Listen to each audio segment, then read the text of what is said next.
श्रीमान रामकृष्ण पट्टू जी, जिन्होंने अपने माता पिता की बहुत ही अच्छी सेवा की है, उनकी सेवा शुश्रूषा की है और उनकी मृत्यु के पश्चात भी उनके कार्यों का स्मरण करने के लिए, उनके गुणों को अपने अंदर धारण करने के लिए ये लोग प्रतिवर्ष कार्यक्रम करते हैं। यहाँ 9 दिन का कार्यक्रम प्रतिवर्ष होता है। इन्हीं जो कहते हैं कि जो जिसने माता पिता की सेवा की है, जो वही दूसरों का सम्मान कर सकता है और जान सकता है। कहा गया, जाके पाँव फटी न दिवाई, तेगा जाने पीठ पराई।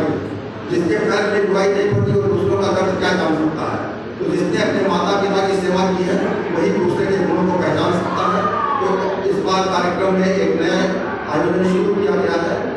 5 लोगों का, जैसा मैंने पहले आपको सूचना दी थी, 5 लोगों का जो है वो नाम यहाँ पर चुना दिया है, जिन्होंने अपने माता पिता और बाबा की बहुत ही अच्छे ढंग से सेवा की है। तो उनको सम्मानित करने की योजना बनाई गई है। मैं एक एक का नाम पढ़ूंगा। वो लोग यहाँ सभा कक्ष में उपस्थित हैं, वो यहाँ आ जाएंगे और आकर के अपना सम्मान प्राप्त करेंगे, उनको सम्मानित किया जाएगा। मैं आचार्य श्री से निवेदन करता हूँ कि कृपया मंच पर करने की कृपा करें और उन जो माता पिता की सेवा करने वाले आदमी समर्थ कुमार हैं, उनको सम्मानित करने की कृपा करें। सर्वप्रथम हमारी आज वैदिक संस्कृति रही है कि हम महिलाओं का, कन्याओं का सम्मान करते हैं। हमारे बीच एक मुस्लिम कन्या कुमारी बानो और इस वक्त अब्दुल रऊफ जी ये हैं। हम पहले सबसे महिलाओं का सम्मान करते हैं, माताओं का सम्मान करते हैं, सबसे पहले उन्हीं को सम्मानित करेंगे। कुमारी बानो ने अपने बाबा की लगातार 3 वर्ष तक बहुत ही लग करके लगन से सेवा की है। 3 वर्ष तक कहीं बाहर नहीं गई। अब शादी विवाह उन्होंने नहीं अटेंड किया, वो लगातार अपने बाबा की सेवा में 3 वर्ष तक लगी नहीं। मैं उनका बहुत बहुत धन्यवाद और साधुवाद करता हूँ। आज अपना सम्मान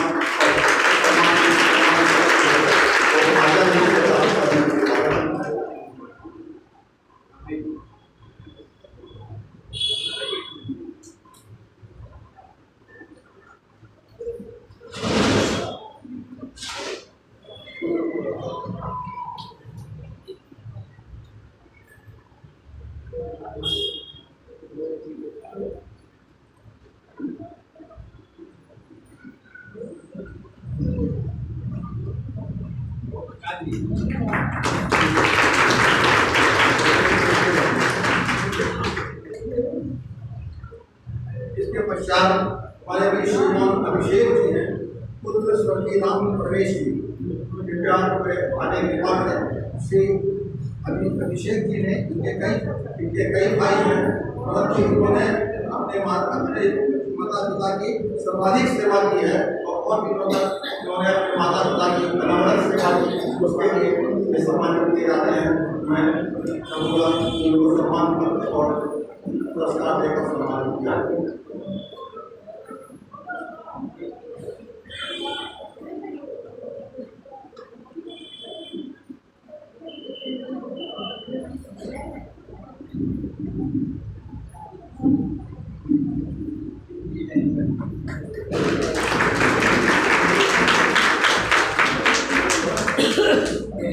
श्री नौशक्ति कुमार जी वो बाहर हैं, उनके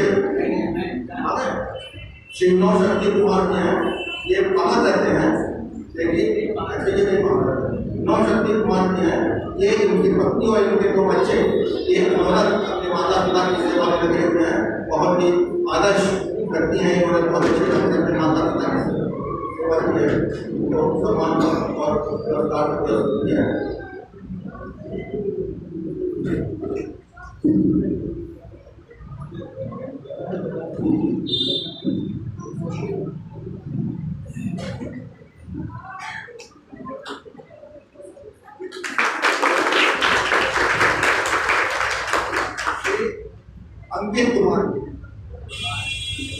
अंकित कुमार जी कहाँ रहते हैं?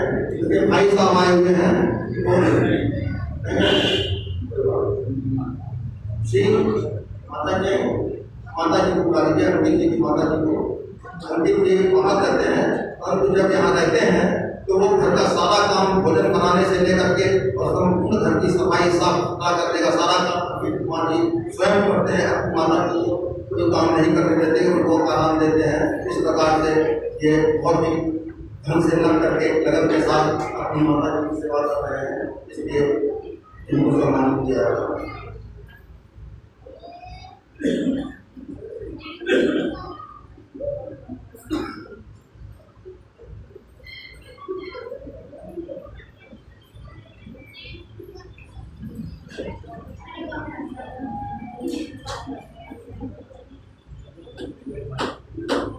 ₹1100 की धनराशि, एक स्मृति चिन्ह और एक जो है वो सम्मान पत्र सभी को दिया जा रहा है।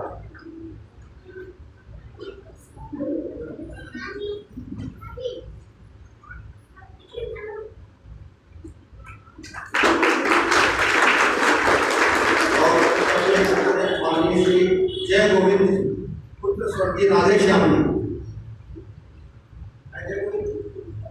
उन्होंने भी अपने माता पिता की बहुत ही अच्छी ढंग से सेवा की है और उसके लिए इनको मान पत्र और पुरस्कार द्वारा सम्मान किया जाता है।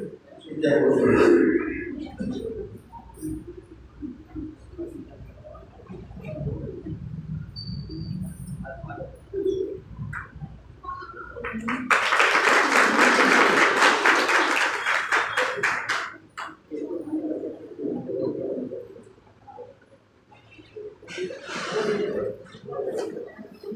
अब आपके समक्ष प्रतिदिन की भांति श्रीमान श्रद्धेय आचार्य डॉक्टर शीतल पांडे जी मंच पर विराज हैं।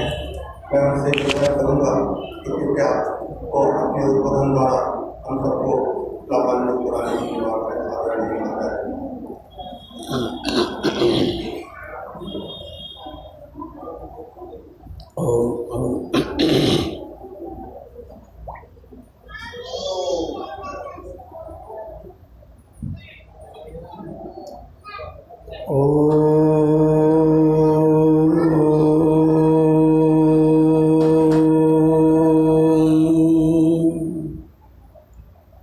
यो भूतं च भव्यं च सर्वं यश्चाधितिष्ठति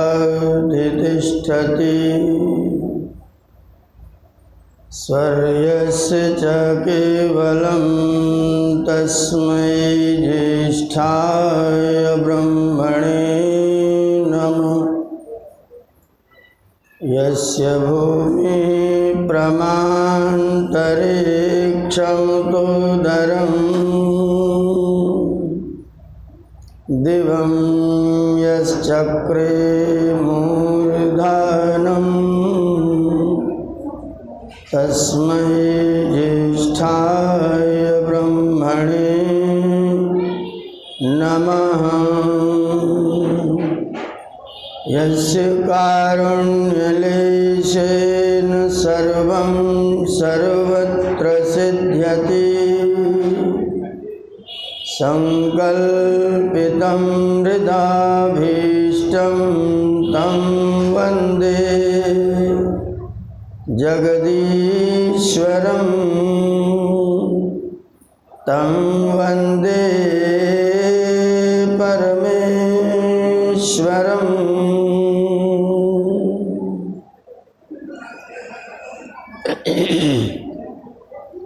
कार्यक्रम का संचालन कर रहे आदरणीय श्री डॉक्टर विनय दास प्राणाचार्य जी,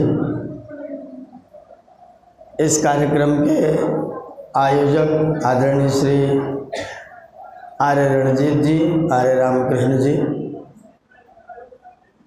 अभी आप जिनके गीतों से बड़ा आनंदित अनुभव कर रहे थे मेरे भाई श्री प्रताप जी और उनके अनन्य सहयोगी श्री सुखदेव जी,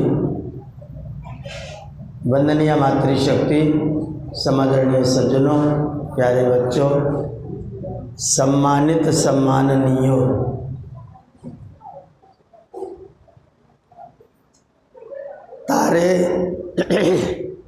तारे आकाश में दिन में भी रहते हैं कि नहीं रहते? रहते हैं। तो दिखते क्यों नहीं?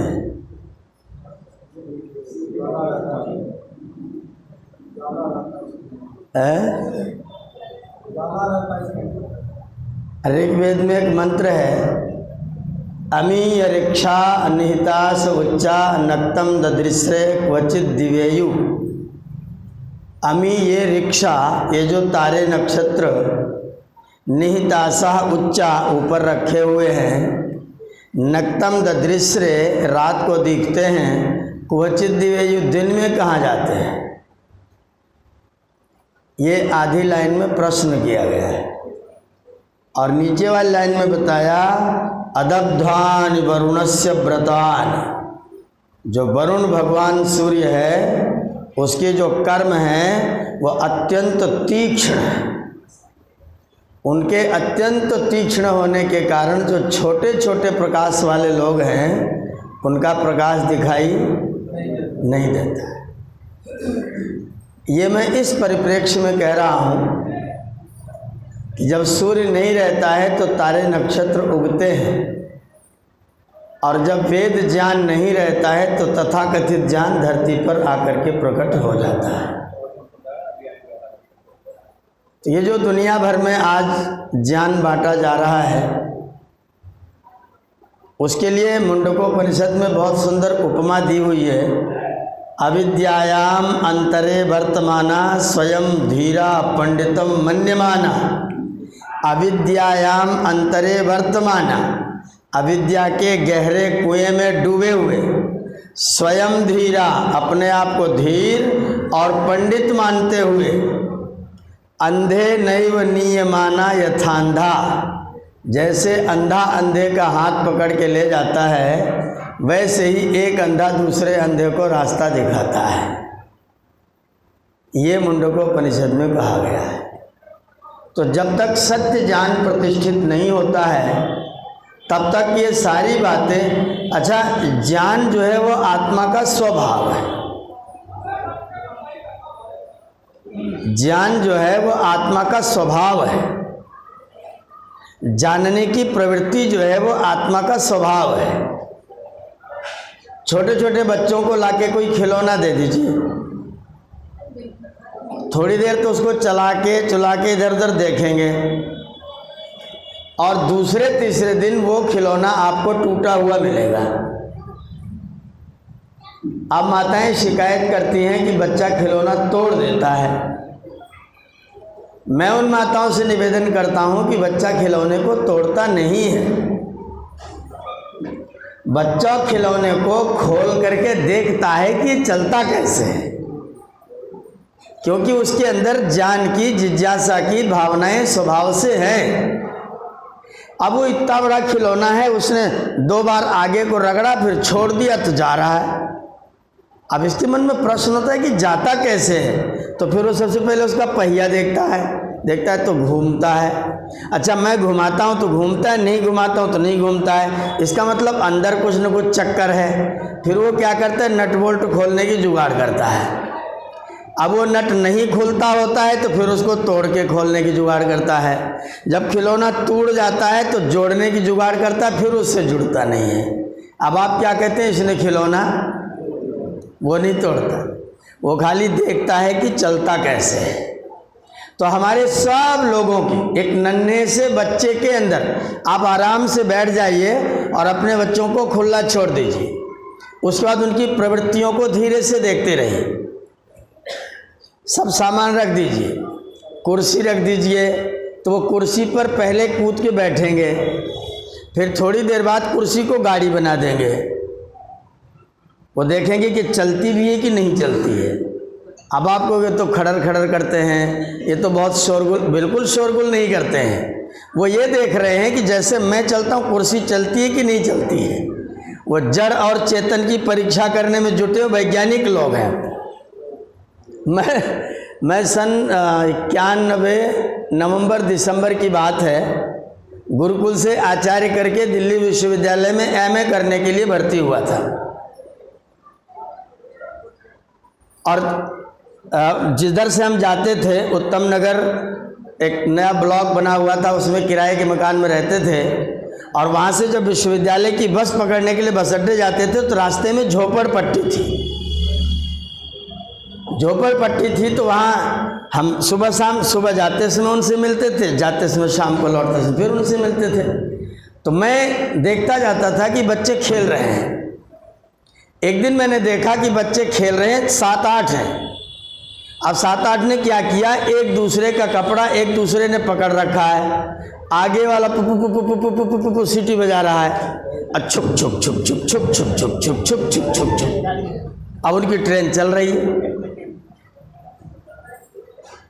उनकी ट्रेन जब मैंने चलते हुए देखा, सीधा मैं अपने कमरे पर पहुंचा और पता नहीं क्या मस्तिष्क में आया। उसके बाद मैंने पता नहीं ये छंद लिखा था, फिर कभी कहीं सुनाया कि नहीं सुनाया, मैंने कमरे पर बैठ के छंद बनाया बच्चों वाला। 3 छोटे बाल एक सभा मध्य खेल रहे, तीनों के बसन एक दूजे से जुड़े हुए। 3 छोटे बाल एक सभा मध्य खेल रहे, तीनों के बसन एक दूजे से जुड़े हुए, और साथ साथ पूई पूई सीटी भी बजाते जाते बनी दिव्य ट्रेन लोग देखते खड़े हुए।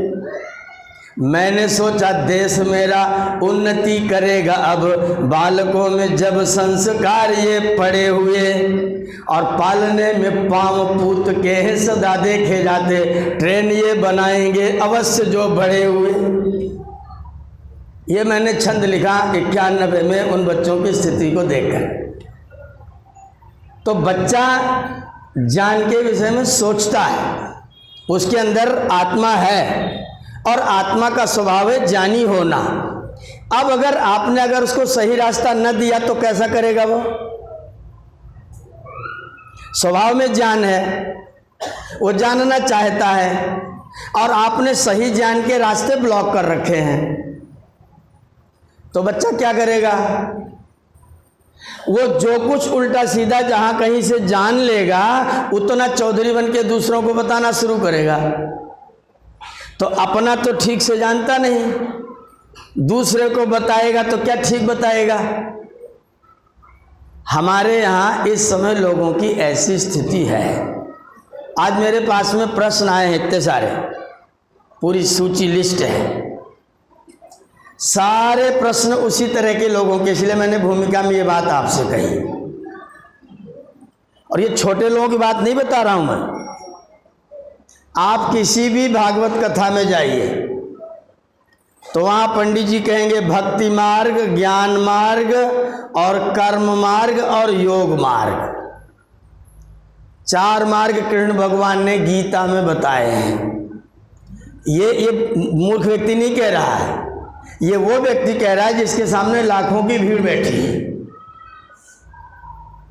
अब मैंने गीता खोल करके देखना शुरू किया, तो गीताकार कृष्ण भगवान क्या कहते हैं देखना। जो ये कथा सुना रहे उन्होंने उस ग्रंथ को पूरा नहीं पढ़ा है। गीता में कृष्ण भगवान कह रहे हैं सांख्य योग 5वां अध्याय है, 5वें अध्याय के 3-4 श्लोक है लगभग। सांख्य योग पृथक बाला प्रवदंती न पंडिता। क्या कहा? ये तो सरल है। सांख्य योग पृथक, सांख्य और योग को अलग अलग, बाला वदंती बच्चे लोग बोलते हैं, न पंडिता पंडित। अभी जो बता रहे 4 रास्ते गीता में, उनको क्या कहोगे? जो गीता के 4 रास्ते पढ़ा रहे हैं पूरे समाज को, उनको आप क्या कहोगे मुझे बताओ? कृष्ण भगवान अपने मुख से कह रहे हैं सांख्य योगो पृथक बाला प्रवदंती न पंडिता। सांख्य और योग दोनों रास्तों को अलग अलग बताने वाले मूर्ख लोग हैं, पंडित लोग नहीं हैं। तो कथा सुनाने वाले कौन लोग हैं? आप मत कहिए, एकदम मत बोलिएगा, कृष्ण भगवान को कहने दीजिए। आप कहिएगा तो झगड़ा हो जाए। मैं इसीलिए नहीं बोलता हूँ, मैं नहीं बोलता तो कृष्ण भगवान को निर्णय करने दो। मैं क्यों कहूँगा? कृष्ण भगवान ने ऐसा कहा हुआ है। ये माइक है ना, माइक, इसमें एक स्विच है, ऊपर करोगे तो आवाज लेगा, नीचे कर दोगे तो आवाज नहीं लेगा। ऊपर करने से आवाज लेता है, नीचे करने से नहीं लेता। ये क्या है? यह है ज्ञान। अभी मैंने करके नहीं देखा, ये ज्ञान है। एक व्यक्ति ने ये नहीं देखा कि बंद होने से क्या होता है, ऊपर करने से क्या होता है, नीचे करने से क्या होता है। उसने क्या किया, इसको ऊपर नीचे किया। एक ने जाना किया नहीं, एक ने किया जाना नहीं। दोनों अलग अलग हैं कि एक है? एक जानता है कि ऊपर करोगे तो बोलेगा, नीचे करोगे तो नहीं बोलेगा। एक उसे कर रहा है, अलग है कि एक ही है? पंडित जी शराब की निंदा कर रहे थे हमारे यहाँ बाजार में, शराब के ऊपर व्याख्यान दे रहे थे। इतनी भयंकर निंदा की उन्होंने शराब की, तो उनके जानकार व्यक्ति थे, सभा में बैठे थे, वो उठ करके आए, बोले कहो पंडित, इतना भारी व्याख्यान देता और तोरे भैया वाह हुआ परा है, पी के पड़े हैं। आप तो व्याख्यान दे रहे हैं और छोटके भैया वहाँ पड़े हैं। अब इन पंडित जी ने कैसी प्रतिक्रिया की, मैं सभा में था, मुझे आश्चर्य हुआ। पंडित जी जोर से हंसे, खूब हंसे और हंस करके बोले, हे भैया, दोनों जने एक के काम कर रहे हैं, वो करके कह रहे हैं, हम कह के कह रहे हैं।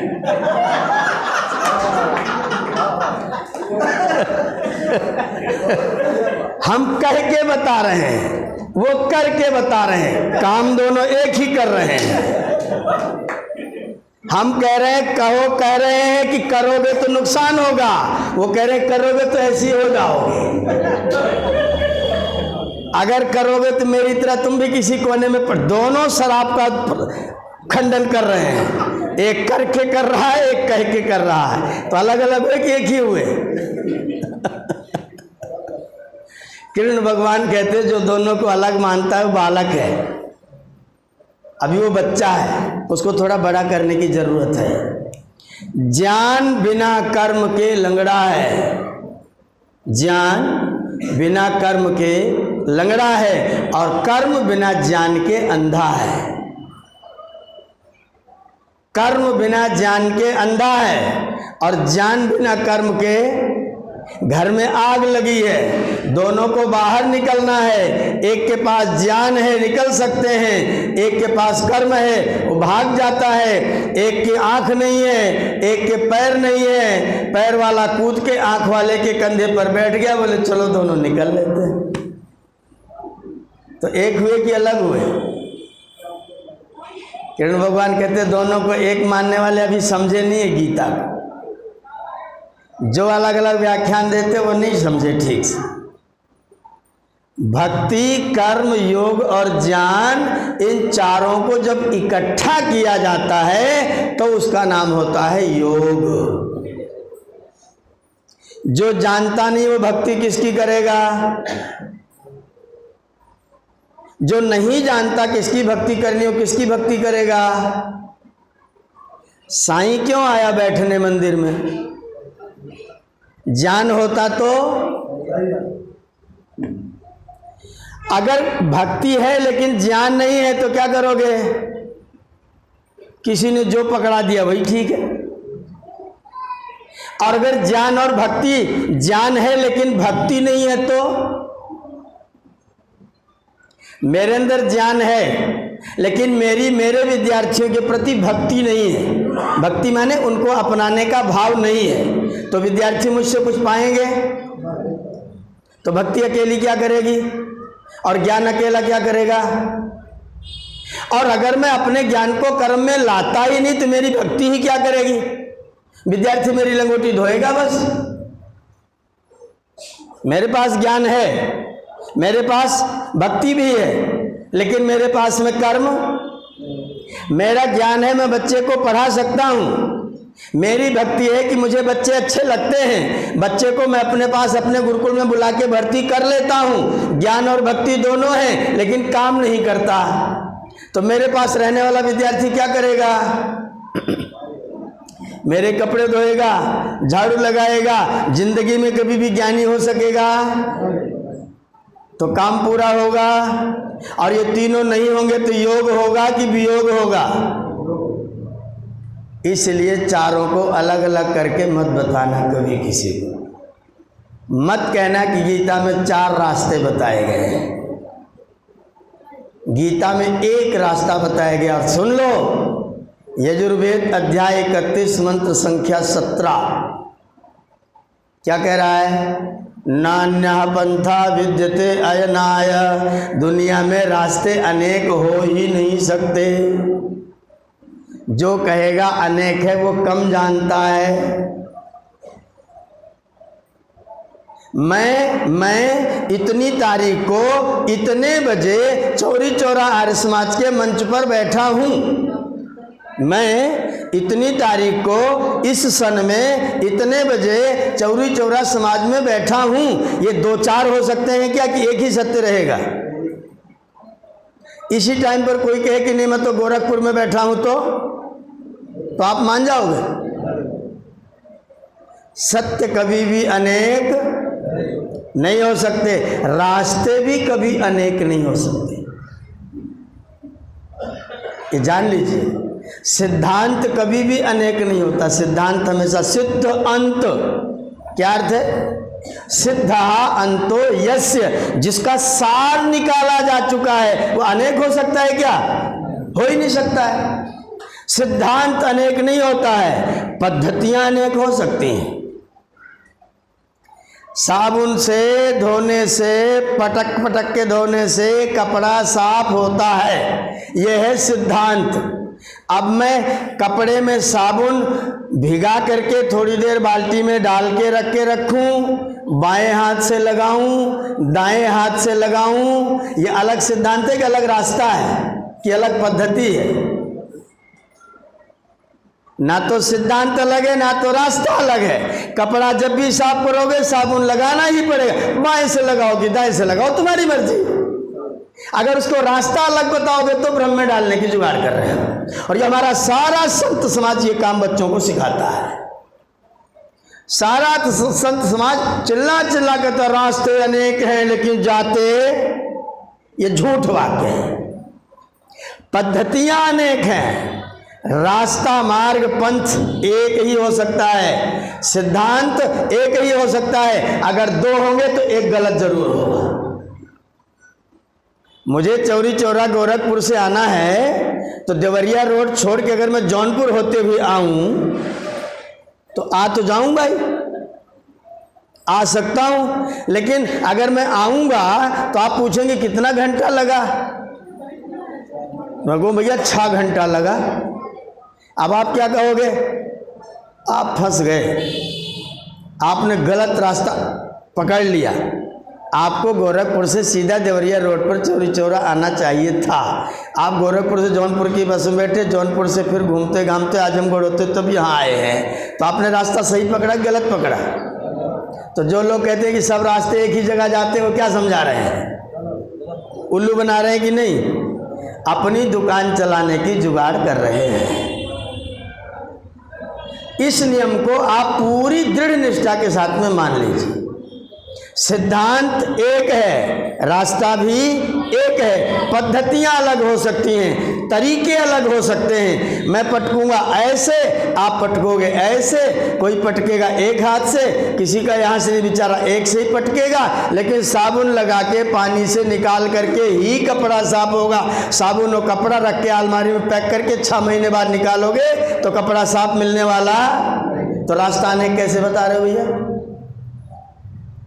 ये लोगों को उल्लू बनाने के तरीके हैं, अपनी दुकान चलाने के तरीके हैं। इसलिए सब वाक्य व्यक्ति को भ्रम में डालते हैं। और जब हमें भ्रम होता है सत्य सिद्धांत में, जब सूरज निकला हुआ नहीं रहता है तो हमें जो कोई कुछ कह देता है वही हम ठीक हो जाता है। बाबा तुलसीदास ने रामचरितमानस में लिखा, नेति नेति कही वेद पुराना। क्या चौपाई लिखी? नेति नेति कही वेद पुराना। नेति नेति कही वेद पुराना। वेदों के 20,378 मंत्रों में अगर कोई व्यक्ति नेति दिखा दे तो मैं जो कहूँ वह हारने को तैयार हूं। 223 बार वेद पारायण कर चुका हूं, 1-2 बार आपके यहां भी कर चुका हूं। चतुर्वेद पारायण यज्ञ करके खुद यजमान बन चुका हूं। यजमान बन करके अपने ही बच्चों से, अपने औरस बच्चों से वेद सुन चुका हूं। 85 बार तो यजुर्वेद का अकेले का पारायण किया है। पढ़ाते समय जो किया वो छोड़ करके यज्ञ में बैठ के किया है। जो मैंने बच्चों को पढ़ाने में एक एक मंत्र को सैकड़ों बार अभ्यास कराया, उसकी गिनती नहीं है। उसके अतिरिक्त मैंने चारों वेदों के अब तक 223 पारायण कर चुके हैं। नेति शब्द वेद में कहीं भी लिखा हुआ नहीं है, तो नेति कहीं वेद पुराना सही मानूं कि गलत मानूं? वेद में नहीं लिखा है, पुराण में लिखा है। तो बाबा जी को क्या कहना चाहिए था? नेति कहत सब पुराना, ऐसा बना देना चाहिए था। वेद का नाम लेना। अब जिसने वेद देखा ही नहीं वो क्या कह रहा है? उसने वेद नहीं देखा, मंच पर बैठ के बोलता है 1 लाख मंत्र है वेद में, और वेद के दर्शन नहीं किए। वो कहानी सुना रहा है कि वेद में लिखा है नेति, इसका मतलब है कि परमात्मा के आगे भी कुछ है। ये सवाल मेरे पास दिया इन्होंने। वेद में नेति लिखा ही नहीं, और वो कह रहा है कि वेद में नेति लिखा है, इसका मतलब है कि परमात्मा के आगे भी कुछ है। तो जिसको आधार बना के वो कह रहा है, वो आधार जब टूट जाएगा तो उसका कथन सत्य है कि असत्य है? जो ऐसा कहे उसने वेद का दर्शन नहीं किया, इसलिए उसकी बात माननीय नहीं। वेद का मंत्र मैं आपको सुना सकता हूं। वेद का मंत्र मैं सुना रहा हूं। त्रिपाद ऊर्ध्व उदयित पुरुष पादो अस्य अभवत पुनः, अस्य पादा पुनः अभवत। उस परमात्मा का 1/4 हिस्सा यहां पर पैदा होता है, और 3/4 इस ब्रह्मांड से बाहर भी है। तो परमात्मा बाहर की परमात्मा से और बाहर कोई और चीज, ब्रह्मांड से बाहर परमात्मा की परमात्मा से बाहर ब्रह्मांड। अब जो व्यक्ति कहेगा कि वेद में नेति कहा है इसलिए परमात्मा से भी बाहर है, वो उल्लू है, उसको कुछ नहीं आता है। उसने वेद का दर्शन नहीं किया है, वेद को नहीं पढ़ा है। उसको किसी वेद के पढ़ने वाले के पास जाकर के ज्ञान प्राप्त करना चाहिए। वेद में कहीं नेति वेति नहीं लिखा। ये कहा गया है कि परमात्मा कैसा है? अनंत।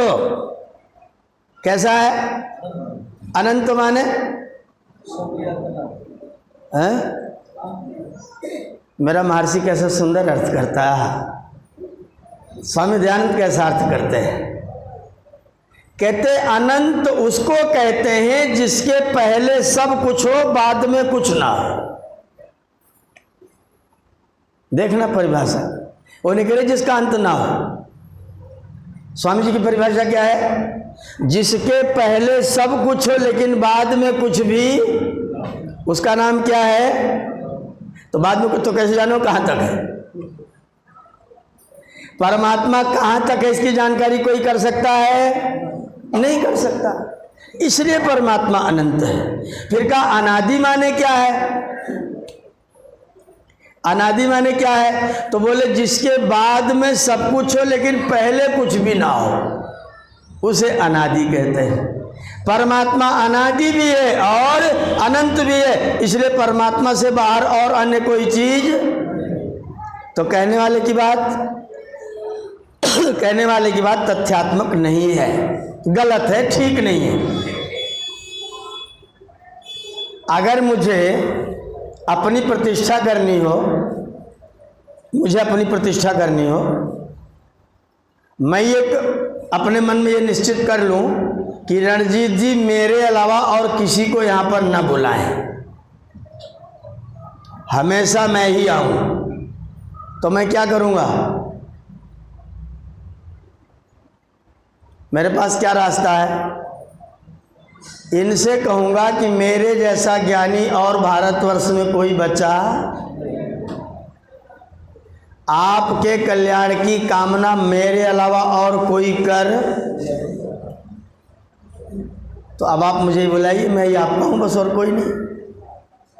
एक गुरु जी को अपना गुरुअप्पन दिखाना था, अपने को किसी घर में प्रतिष्ठित करना था, तो गुरु जी ने कह दिया कि तुम्हारे द्वारा किया गया विवाह, शादी, दान, पुण्य सब बेकार है जब तक तुम गुरु नहीं करोगे। गुरु करना अलग कर्म है, विवाह शादी करना अलग कर्म है। क्या एक कर्म से दूसरे कर्म का अदला बदली होता है? तो ये कहो कि गुरु नहीं करोगे तो शादी करना बेकार हो जाएगा, ये विद्वान आदमी है? ये महामूर्ख है और धूर्त ऊपर से है। वो मूर्ख भी है और धूर्त भी है। वो कहता है कि मुझे गुरु बना लो तभी कल्याण होगा, नहीं तुम्हारा दान भी बेकार हो जाएगा। संसार में आचार्य दत्तात्रेय का नाम सुना है? कितने गुरु थे उनके? 64 गुरु थे। उन्होंने एक वेश्या को भी गुरु बनाया, सांप को गुरु बनाया, सांप को। मैंने जब उनसे पढ़ना शुरू किया, दत्तात्रेय को पढ़ना शुरू किया, तो उन्होंने बड़ी गजब की बात कही। बोले 2 प्रकार के गुरु होते हैं, एक हेय गुरु और एक उपादेय गुरु। हेय और उपादेय। उपादेय का मतलब क्या है? जिनके अच्छे आचरण को देख करके हम ये सीखते हैं कि मुझको ये करना चाहिए, ये उपादेय गुरु। और जिनके बुरे आचरण को देख करके हम ये सीखते हैं कि ऐसा नहीं करना चाहिए, वो हेय गुरु। तो दोनों सिखाते हैं कि नहीं? एक आदमी गड्ढे में गिर गया तो आपको नहीं बता रहा कि भैया यहाँ गड्ढा इधर से मत आना, आप सीख लीजिए। अगर आपको नहीं, मैं तो गिर के ही देखूंगा कि यहाँ गड्ढा है, तो आपको समझाने वाला कोई मिल सकता है? दत्तात्रेय कहते हैं गुरु 2 प्रकार के हैं। किसी को गिरता हुआ, दुख में, कष्ट में पड़ा हुआ देख लो तो जान लिया करो कि जैसा इसने किया है वैसा मुझको करना, वो भी गुरु है, वो भी आपको सिखा रहा है। और अगर कोई मुझसे कोई पूछे तो मैं ये कहता हूं कि दुनिया में कोई ऐसा तत्व ही नहीं है जो गुरु ना हो। आप मेरी बात से सहमत हो? बच्चे आपके गुरु हैं कि नहीं? है कि नहीं? अच्छा, एक बच्चे को एक तमाचा मारिए तो भागेगा कि आपसे चिपकेगा? है बहनों, बच्चे को मारिए तो भागेगा कि दौड़ के आपके पास चिपकेगा? अरे मम्मी ना मारो, अरे मम्मी, आपको ही चिपकेगा। जो मार रहा है उसे ही चिपकेगा। और जब ये बड़ा हो जाएगा 15 साल का, तब मारोगे, तब क्या करेगा? तब ना चिपके, तब तो भाग जाएगा। छोटा सा बच्चा आपको सिखा रहा है कि अगर कृपालु दंड दे तो उसी की शरण में जाओ, भागना मत, क्योंकि माता पिता कृपालु हैं। आप बच्चे से नहीं सीखते हैं? सीखिए। सारी तरफ ज्ञान बट रहा है, सारी तरफ।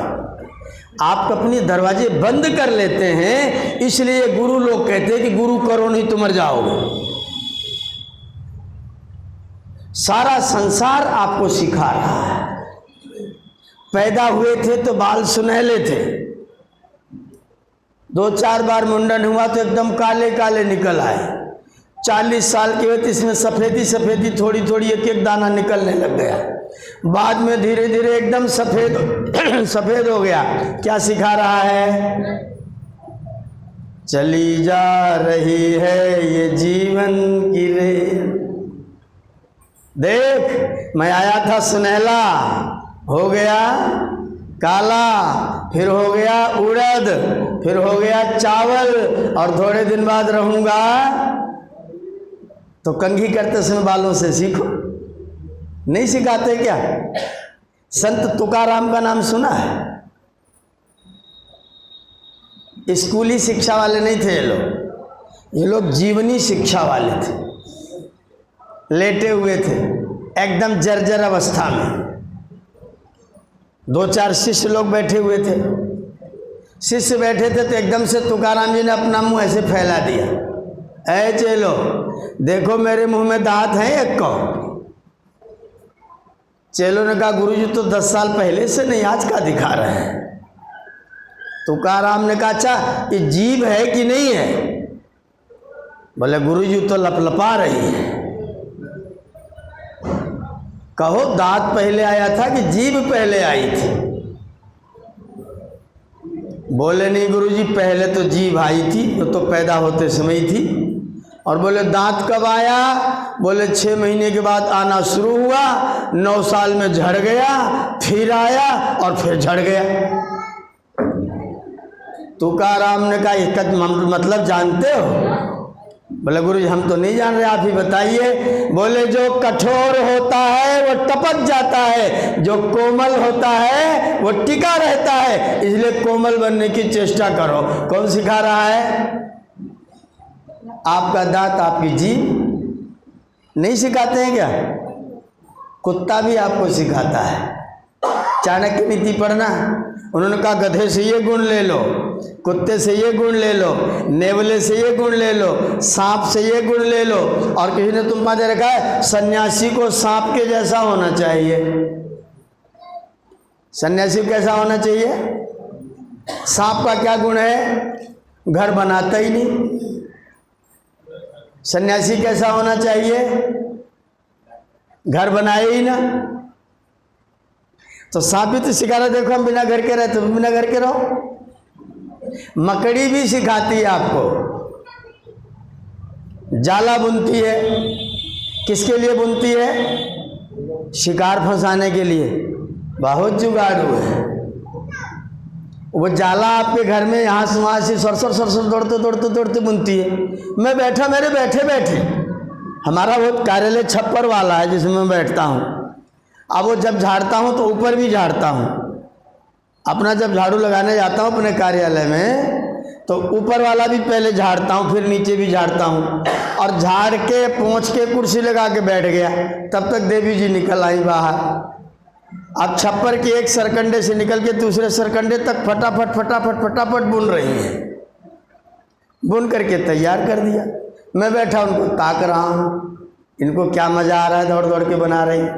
फिर धीरे से मैंने देखा कि मक्खी उड़ती हुई आई, पंख फड़फड़ाई, जाले में फंस गई। फंस गई तो इनका भोजन मिल गया। मकड़ी ने जाला बनाया किसके लिए? भोजन के लिए। एक दिन खुद ही दोनों टांग एक तार में फंस गई। अब उनको मकड़े ने खा लिया। जो जाल बनाया था उसी जाल में खुद ही फंसी और मटकौआ आ गया तो खा गया, उन्हें ही खा गया। तो क्या सिखा रही थी मकड़ी? किसी के लिए जाल बुनने की कोशिश अगर बुनोगे तो जाल में कल तुम भी फंसने वाले। कहाँ शिक्षा नहीं मिलती आपको, मुझे बताइए। ये जो लोग कहते हैं ना गुरु करो, बिना गुरु के कुछ नहीं होता है, उल्लू बनाते हैं। गुरु को चाहिए कि बताए बेटा आँख खोल, ज्ञान फैला हुआ है, ज्ञान बट रहा है। एक व्यक्ति बुरा कर्म कर रहा है, दुखी है। एक व्यक्ति भला काम कर रहा है, सुखी है। एक व्यक्ति भला कर रहा है तो भी दुखी है। एक व्यक्ति बुरा कर रहा है तो भी सुखी है। अकारण है कि सकारण है? ईश्वर के राज्य में अकारण कुछ भी नहीं है। जो इस जन्म में अच्छा काम करके भी दुखी है, अपना पिछला वाला भुगतान चल रहा है। जो इस कर्म में बुरा करके भी सुखी दिखाई दे रहा है, वो भुगतान पिछला वाला ले रहा है। जब इसका भुगतान खत्म हो जाएगा तो राम रहीम हो जाएगा। ठीक है, रामपाल हो जाएगा। जब तक भुगतान पिछला वाला चल रहा था तब तक चेले चेलियां पैर दबा रहे थे। जब भुगतान खत्म हो गया तो पुलिस वाले डंडा बजा रहे हैं। अब जमानत जो जज जमानत नहीं दे रहा है वही जमानत बैठ करके कथा सुनता था, घंटों घंटों प्रसाद लेता था, दक्षिणा चढ़ाता था, जाता था। आज वो जमानत, जब जज की गलती है क्या? भुगतान पुराना वाला पूरा हो गया, इधर वाला भुगतो। आप नहीं सीखते हैं क्या? आप नहीं सीखते, आप बरगलाते हैं। उनको फंसाया गया है, षड्यंत्र किया गया है। आपका फंस जाए तो षड्यंत्र, आपका फंस जाए तो षड्यंत्र, और दूसरे का फंस जाए तो मजा। एकदम सही होगा, ऐसा ही होगा।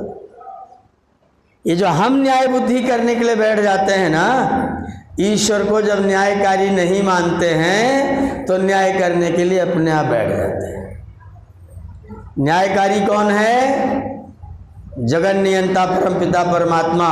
रोज सुबह शाम संध्या में हम मंत्र पढ़ते हैं, योस्मान देष्टि यम वयम दुष्मा तम वो जम्भे दत्मा। वो सब तुम्हारे जिम्मे, मेरे जिम्मे कुछ भी। एक व्यक्ति को कुछ हो गया, कुछ हो गया। एक सज्जन बड़े अपने आप को मैं बहुत सत्य बोलता हूँ भाई, मैं सत्य ही बोलता हूँ, मैं कोई झूठ नहीं बोलता हूँ। जाके बोल रहे हैं जो जैसा कर्म करेगा वैसा ही फल पाएगा, सिद्ध हो गया। तीसरे दिन एक्सीडेंट हो गया, 3 फ्रैक्चर टांग में हुआ। मैं पहुंच गया, मैंने कहा क्या स्थिति है? बोले फ्रैक्चर हो गया है। मैंने कहा जो 3 दिन पहले वाक्य बोल रहे थे वही वाला वाक्य बोलूं? जो आपने मेरे सामने वाक्य बोला था वो वाला वाक्य बोलूं कि आपको ढांढस बंधाऊं, सांत्वना दूं? ऐसे कान पकड़ने लगे। बोले आचार्य जी गलती हो गई, आज के बाद ऐसी टिप्पणी कभी नहीं करूँगा। मेरे ऊपर संकट आए तो कर्म का फल नहीं है क्या? दूसरे के ऊपर आया था तब कर्म का फल था, और आपके ऊपर आया तो इसलिए आए भी तो सांत्वना देने जाना, कर्म फल बताने। वो काम ईश्वर को ही कर लेने दो। तुम काहे बड़े भारी सत्यवादी बन रहे हो भैया? ये अपना सत्यवादिता को एक कोने में रख दो और न्याय करने की व्यवस्था किसको सौंप दो? वो जाने होगा कुछ। मैं क्या अच्छा जान सकते हैं क्या? अगर कोई जानने गारंटी कर सकता है क्या? मैंने सारे दर्शन पढ़ डाले भाई साहब, 6 दर्शन, 11 उपनिषद, सत्यार्थ प्रकाश अनेकों बार पढ़ा पढ़ाया, वेद 223 बार पढ़ा पढ़ाया। मैं समझता हूँ यहाँ जितने लोग बैठे शायद मेरे बराबर किताब पढ़ने वाला तो कोई नहीं होगा। मैंने जितनी किताबें पढ़ी उतनी किताब पढ़ने वाला कोई नहीं होगा। हो सकता है आप में से कोई व्यक्ति हो स्वाध्यायशील, लेकिन मैं अपने आप को इस मामले में बहुत ज़्यादा मानता हूँ, क्योंकि मैं आज भी 6-8 घंटे किताब ही लेके बैठा रहता हूँ। दिन में मेरे पास जितने लोग आज गए होंगे सब ने देखा होगा मेरे सामने किताब ही रहती है। मैं करता ही कुछ नहीं किताब के अलावा, और अपने जीवन को ही मैं तो किताब समझता हूँ। इतनी पढ़ाई करने के बाद मैंने कहीं नहीं पढ़ा कि ये कर्म करोगे तो ये फल परमात्मा तुमको प्रदान करेगा। ये व्यवस्था कौन करेगा? ईश्वर करेगा ना। तो फिर आप अपने आप को न्यायकारी क्यों खड़ा कर रहे हैं? और अगर आप वास्तव में न्यायकारी हैं तो जब टांग टूट जाए तो घोषणा करो कि मैंने बहुत बुरा काम किया था, इसलिए परमात्मा ने मेरी 3 बार तोड़ी है। कहोगे? कहोगे वो पगलवा था, पी के आ रहा था, मेरे ऊपर चढ़ा दिया। गलती पीने वाली तुम्हारी नहीं, बिल्कुल भी नहीं। तुम्हारा कर्मफल कुछ नहीं था, सारी गलती किसने किया? जो चढ़ा दिया है। दूसरे के ऊपर चढ़ाया था तो तुम्हारा कर्मफल था, और मेरे ऊपर चढ़ाया तो हमारा क्या है? तो मेरा कुछ नहीं, उसका है जिसने चढ़ाया है। ये न्याय है क्या? 2 तराजू रखोगे, एक तराजू लेके दुनिया में चलो। तराजू बदलो मत। जो लोग आपको सिखाने के लिए आ जाते हैं ना, बिना गुरु के काम नहीं बनेगा। अभी इस प्रश्न में एक प्रश्न है, मैं सारे प्रश्न समेट रहा हूँ जिन्होंने, ठीक है ना, जिन्होंने सूची दी मैं बिना बोले उनके प्रश्नों को समेट रहा हूँ, और गीता के परिप्रेक्ष्य में समेट रहा हूँ। आप देखिएगा। वो कहते हैं परमात्मा का नाम किसने रखा जब वो निराकार है, कुछ बोलता ही नहीं है? तो परमात्मा का नाम किसने रखा? अच्छा, हमारा नाम कौन रखता है? माता पिता। माता पिता रखते हैं। हमारा नाम कि हमारे शरीर का नाम?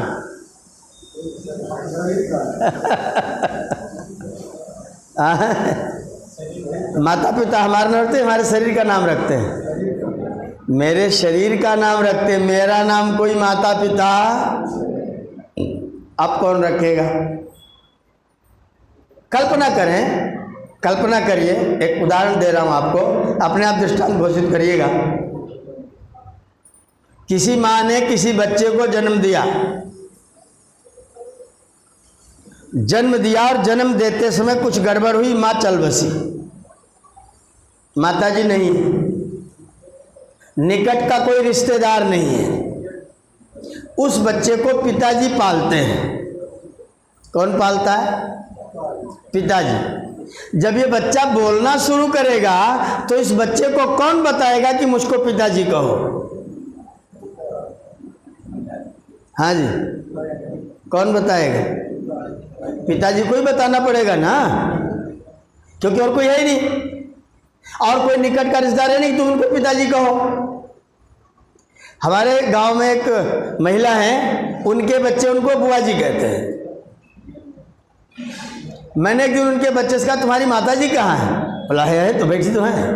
मैंने कहा तो बुआ जी है। बोले यही हमारी माँ। तो फिर बुआ जी क्यों है?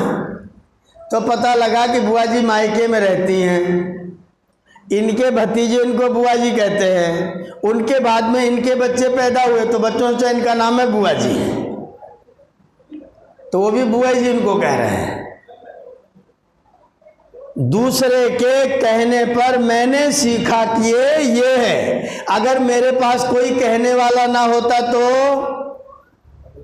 माताजी की गोद में बच्चा है, पिताजी आ गए, माता जी ने बच्चे को झट से उठाया, बेटी रुक जा, पिताजी को पानी दे के आती हूँ। माता जी ने बच्चे को झट से उठाया, बेटी रुक जा, पिताजी को पानी दे के आती हूँ। अब बच्चा क्या जान रहा है? ये जो व्यक्ति आया है ये मेरा पिताजी है। बच्चे ने सीख लिया ना। कैसे सीखा? माताजी के कहने के कारण से। माताजी नहीं है तो कैसे सीखेगा?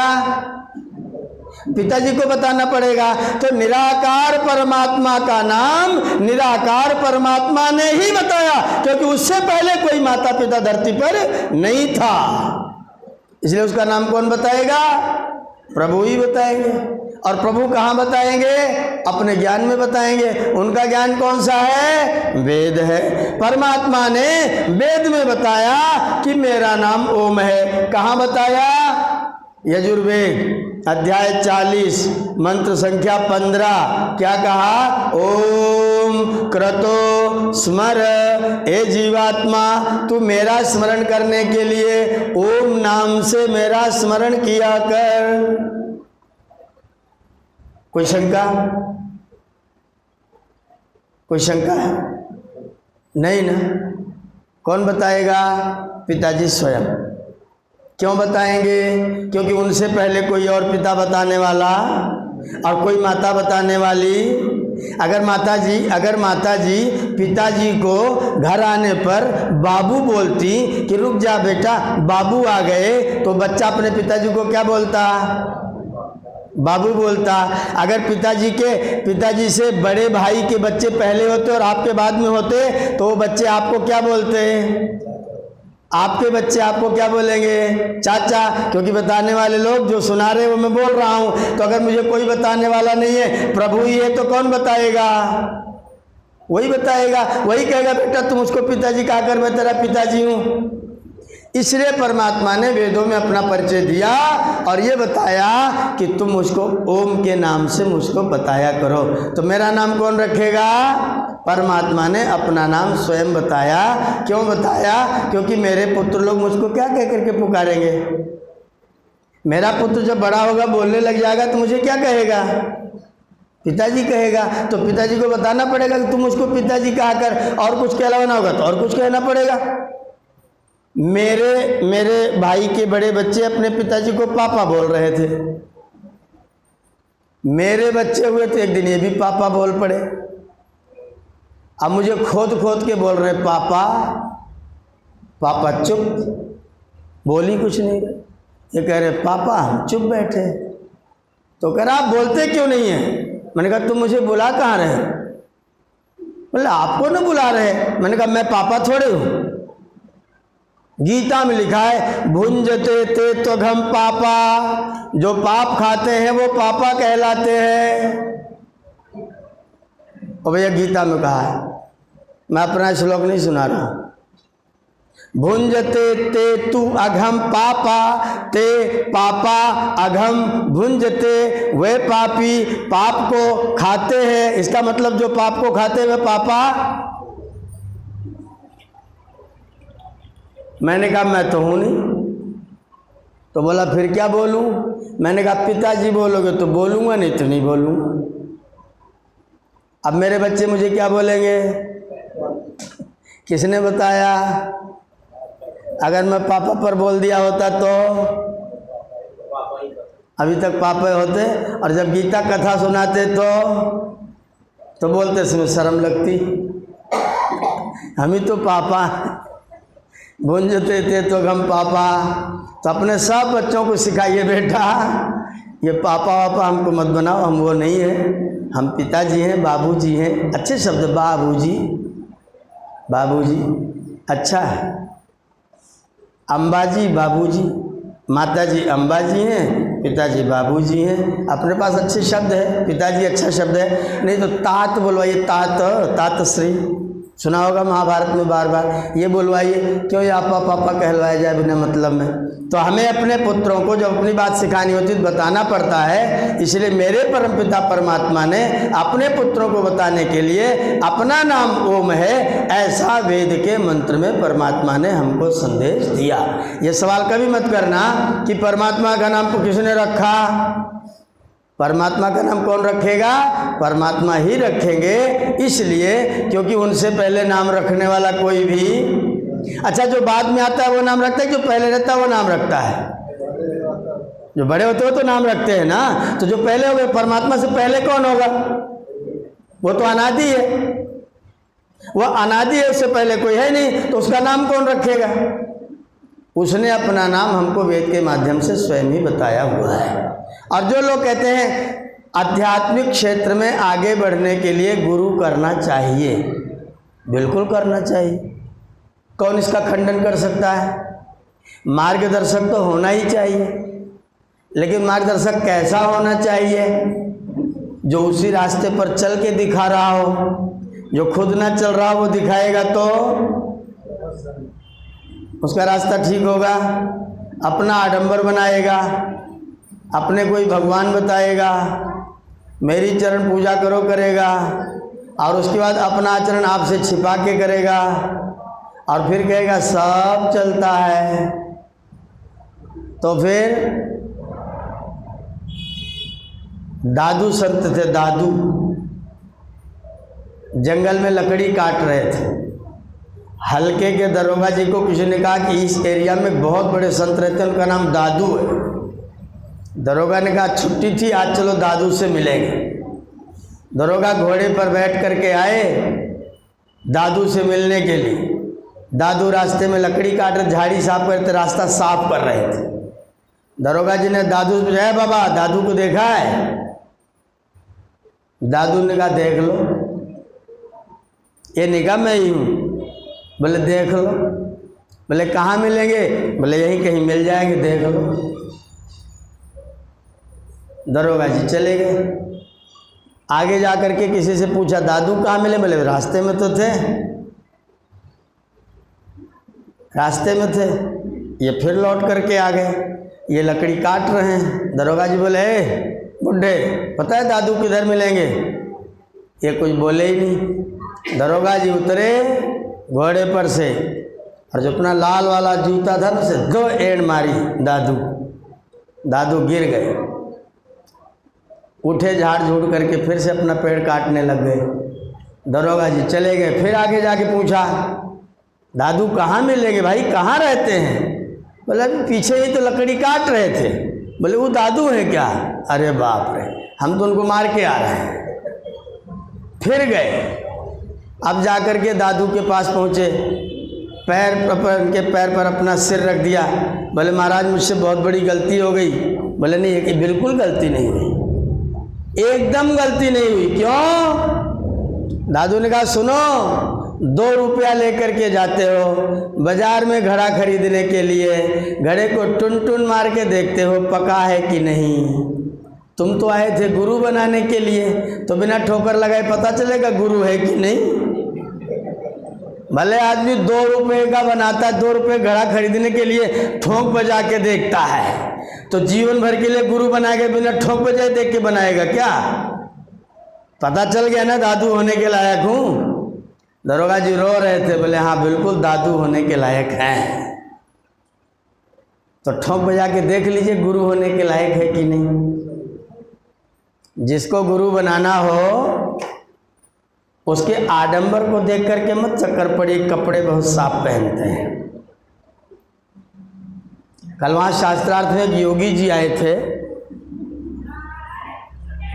उनके खड़ाऊं का जो ऊपर वाली खूंटी थी ना इतनी बड़ी थी, गोल गोल मंदिर के आकार की बनी हुई, कम से कम 4 इंची ऊंचा खड़ाऊं, बेत आबनूस का, पूरे माथे पर चंदन लिपटा हुआ, एकदम बढ़िया सफ़ेद रंग का भकाभक कपड़ा। मतलब ऐसा दिख रहा था कि व्यक्ति बहुत बहुत पहुंचा हुआ है। उनको जब मंच पर बिठाला गया, जब बात आई भक्ति मार्ग कर्म मार्ग वाली, तो भक्ति और कर्म को अलग बताना शुरू कर दिया। मैंने टोक दिया, मैंने कहा महाराज सांख्य योग पृथक बाला प्रवदंती न पंडिता। अब क्या हाल होगा? सब कपड़े लत्ते, सब खड़ाऊं की ऊंचाई, तो देख करके चकाचौंध को देख करके गुरु मत समझ लेना कि ये गुरु होगा। मैं 5000 की जैकेट पहन के आ जाऊं तब गुरु बनूंगा क्या? तब गुरु बनूंगा? मेरे साथ रह के देखिए, एनी टाइम गुरुकुल में आ जाइए और देखिए कि आचार्य आराम कर रहा है कि काम कर रहा है। काम करता दिखे तो काम की बात करिए, आराम कर रहा हो तो उसे राम राम करके चलते बनिए। फिर आचार्य का ही कहा, जिसको गुरु करना है, जिसको गुरु बनाना है उसके साथ रहिए, आडंबर में मत फंसिए। हमारी दृष्टि क्या होती है? महंगी गाड़ी माने बड़ा गुरु, भारी भीड़ माने बड़ा गुरु, ज़्यादा नोट माने बड़ा गुरु, रेशमी कपड़े माने। ये परिभाषा है क्या गुरु की? कहीं लिखा है? कहीं लिखा तो मुझे सुना दो। ऐसी गुरु की परिभाषा कहीं लिखी तो मुझे बता दो। लिखा है गृणाति उपदिशति वेद विद्याम शास्त्रम आचारम व असौ गुरु। जो वेद विद्या का उपदेश करता है, आचरण सिखाता है, विद्यार्थी की बुद्धि को सत्कर्म में चयनित कर देता है, उसका नाम है गुरु। कपड़ा पहन के गुरु होगा क्या? तो कपड़ा उतार देगा तो गुरु का खत्म। दाढ़ी बढ़ाने से गुरु होगा क्या? बनवा दिए तो? अगर दाढ़ी माने गुरु, दाढ़ी बन गई तो गुरु यहाँ से होता है, गुरु मस्तिष्क से होता है। अगर वो आपको सन्मार्ग पर लेके जाने की विद्या देता है, अगर आपको वैराग्य सिखाता है, अगर आपको ज्ञान सिखाता है, अगर आपको सत्कर्म सिखाता है, अगर आपको न्याय दया परोपकार की बात बताता है, तो वो गुरु है। और ऐसा गुरु आपके जीवन के लिए निश्चित तौर पर मार्गदर्शक हो सकता है। ऐसा गुरु अवश्य बनाना चाहिए। और गुरु बनाया तो बना बनाया होता है, उसकी शरण में चले जाना चाहिए। जब वो मिल जाए, दिख जाए, पहचान हो जाए, तो फिर उसकी शरण में जा कर के उससे कुछ ज्ञान प्राप्त अवश्य करना चाहिए। गुरु हमारे ज्ञान का, हमारे रास्ते का, मार्ग का दर्शक होता है। इसका कोई खंडन दुनिया का प्राणी नहीं कर सकता है। लेकिन गुरु के नाम पर आडंबर को गुरु मानेंगे तो, मोटी पगड़ी बांध लिया तो गुरु हो गए तो फिर मुश्किल होगा। बड़ी गद्दी है तो गुरु है, कोई ठेकेदारी नहीं है। अच्छे कपड़े हैं तो गुरु है, कोई ठेकेदारी नहीं है। ओडी में चलते हैं, मर्सिडीज में चलते तो गुरु हो गए, वो तो महामूर्ख को भी मिल जाती है। अनिल अंबानी घर में पैदा हुआ बच्चा कुछ न पढ़े तो मर्सिडीज में जा सकता है कि नहीं? तो ज्ञानी हो जाएगा क्या? और ज्ञानी व्यक्ति पैदल चल रहा हो तो ज्ञान उसका खत्म हो जाएगा क्या? तो फिर तो बुद्ध का, महावीर का सब तो गए कबाड़े में। भगवान श्री राम पैदल पैदल 14 साल तक घूम रहे थे तो बेकार हो गए। भगवान कृष्ण ने सारी जिंदगी आपकी सेवा में लगे रहे, फिर तो बेकार हो गए। स्वामी दयानंद 17 बार जहर पी करके आपकी सेवा करते रहे तो बेकार हो गए। सारी जिंदगी सारे भारत गंगा नदी कहाँ से निकली कहाँ तक गई उतना रास्ता पैदल घूमने वाला व्यक्ति बर्फ में पैर छिल गए, खून निकल रहा है, जो ऊपर कपड़ा था लपेट करके पैर में बांध दिया फिर भी चल रहा है, मेरे देश का कल्याण करूंगा। ऐसे व्यक्ति को गुरु मानोगे कि नहीं मानोगे? अगर बड़ी गाड़ी वाला ही गुरु है तो फिर ये गुरु तो बेकार जाएंगे। इसलिए भाई गुरु तो ज्ञान से होता है। ऐसा गुरु मिल जाए तो उसको गुरु अवश्य बनाना। वो आपका मार्गदर्शन करेगा, आपको शिक्षा प्रदान करेगा। बहुत से गुरु आएंगे, मैं गुरु हूँ, वो कहना शुरू करेंगे। कई लोग तो अभी एक सज्जन पूछ रहे थे कि ये लोग जब वेद मंत्र बोलते हैं तो ये वाले शाह को खा क्यों बोलते हैं? मैंने कहा उनको हमेशा भूख लगी रहती तो खा खा कहते रहते हैं। वो पेटू पंडित हैं, उनको लगी रहती भूख, वो यजमान का पाठ नहीं करते, वो सोचते भोजन जल्दी लाओ। तो भोजन जब बार बार खा करें तब ना खाने का ध्यान आएगा। वो उसका नाम क्या है? पेट चीरे वाले शाह को क्या बोलते हैं जी? मूर्धन्य शाह। क्या बोलते हैं? मूर्धन्य क्यों बोलते हैं? क्योंकि वो मूर्धा से बोला जाता है। जी टा बोलिए, टा टा, जीभ कहाँ टकराती है? ऊपर ना, ऊपर जीभ टकराती है। जहां जीभ टा के लिए टकराती है वहीं पर जीभ उस वाले शाह के लिए भी टकरानी चाहिए, क्योंकि जैसे टा मूर्धा वाला अक्षर है वैसे शाह भी मूर्धा वाला अक्षर है। वो मूर्धन्य शाह है, उससे थोड़ा सा नीचे जीभ टकराएगी तो तालब शाह है, शांति वाला, शांति वाला, तो जीभ थोड़ा नीचे टकराएगी। और दांत से टकराएगी तो सा सड़क वाला, सीता वाला सा होगा, तो जीभ दांत से टकराएगी। तीनों शाह, दांत से टकराए तो स दंती, ऊपर टकराए तो तालब्य, और ऊपर टकराए तो मूर्धन्य। और काखा का स्थान क्या है? अकु विसर्जनीय कंठ्या, उनका उच्चारण स्थान कंठ है। खा का उच्चारण कंठ है, शाह का उच्चारण मूर्धा है। अब जो मूर्धा वाले को कंठ से बोलेगा, गलत बोलेगा कि सही बोलेगा? तो वो चाहे जितना पढ़ लिखा है मैं उसको बेवकूफ मानता हूं। अब अपने आप वही बताता है कि ये मूर्धन्य शाह है। जो मूर्धन्य शाह उसका उच्चारण कंठ वाला कैसे हो गया? अगर हो गया तो गलत है कि सही है? गलत है। हम क्यों गलत का आचरण करेंगे? इसलिए जिसकी जितनी जैसी जानकारी हो उस अपनी अपनी जानकारी के आधार पर आपको गुरु बनाना चाहिए, आपको गुरु करने चाहिए। और अगर मेरी दृष्टि आपके अंदर पैदा हो जाए, मेरी दृष्टि, तो मैं जगत के हर कण से सीखता हूँ। मुझे फूल भी सिखाता है, मैं गुलाब को खिला हुआ देखता हूँ तो मैं उससे सीखता हूँ। उस पर बैठी मक्खी को देखता हूँ तो उससे भी सीखता हूँ। ये मक्खी कांटे पर क्यों नहीं बैठी, फूल पर क्यों बैठी? और फूल पर जब वो बैठ के उड़ जाती तो मैं उस फूल को चेक करने जाता हूँ कि इसमें से कितना ग्राम रस खत्म हुआ है, उसमें कहीं छेद दिख रहा है कि फूल में कि नहीं दिख रहा है। और आप आश्चर्य करोगे, फूल पर बैठेगी, फूल में छेद नहीं होगा, और उसी फूल में से वो शहद लेके गई है, आपको 15 दिन में 10 किलो तक का शहद देती है। हम मक्खी हैं, बन जाओ मक्खी, संसार की चीजों का उपयोग करो लेकिन उनका विनाश। गाय का दूध ही पी लो, हड्डी चिचोड़ना क्यों शुरू कर दे रहे हो? मक्खी बन जाओ। मक्खी फूल पर बैठती, फूल को नष्ट नहीं करती, रस ले लेती है, आप भी उसमें सोच चीज ले लो। मक्खी बन करके प्रकृति का दोहन करो। अगर मक्खी नहीं बन के दोहन करोगे तो कल प्रकृति तुम्हारा दोहन अवश्य करेगी।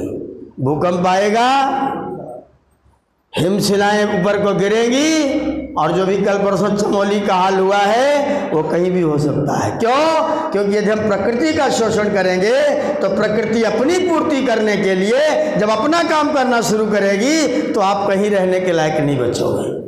इसलिए मक्खी बनो, प्रकृति का शोषण न करो, इसका पोषण करो। पानी 1 गिलास पीना हो तो उतना ही लो, आधा प्यास हो तो आधा ही लो। मोटरसाइकिल धोनी हो तो बाल्टी के पानी से धो लो, पूरा फोर्स चला के धोने की ज़रूरत। हमने चला लिया पंपिंग सेट लगा दिया, धुलने की इतनी बड़ी मोटरसाइकिल, मार रहे छर्रा, पानी बर्बाद हो रहा है। शोषण है कि पोषण? वो भी आपको सिखाएगा।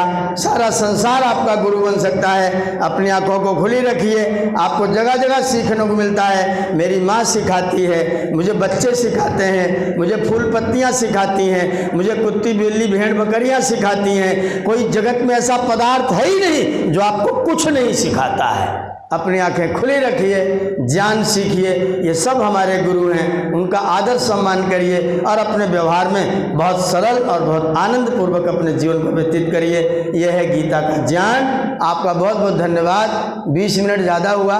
मुझे पट्टू जी ने कहा था कि आपका हम लोग बीच में ले रहे हैं, आप हमारा ले लेना, तो मैंने अनुमति से 20 मिनट अतिरिक्त किया है। इसलिए मुझे दोष मत दीजिएगा, मैं इसकी अनुमति ले चुका हूँ पहले से।